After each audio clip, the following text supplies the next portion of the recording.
যদি ডাকসু আর জাকসু নির্বাচন উদাহরণ দেন আমাদেরকে, আমরা কি রাজনৈতিক কর্মী ছিলাম না?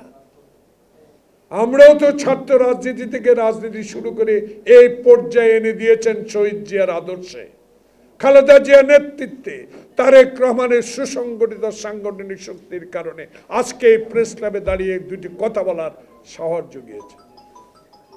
কি মনে করেন জাকসু আর রাকসু জাতীয় নির্বাচনেও প্রতিফলন ঘটবে? যদি তাই হয়, এসব পদ্ধতির কথা ভুলে গিয়ে আসুন না জনমত যাচাই করি, সেই জনমতের ভিত্তি করে পার্লামেন্ট নির্বাচনে সংখ্যাগরিষ্ঠতা যদি অর্জন করতে পারেন আমরা জিন্দাবাদ দেব, কিন্তু ষড়যন্ত্র করে বিএনপিকে কোনো নির্বাচন থেকে পিছপা হওয়ার কোনো সময় এখন আমাদের আর নাই।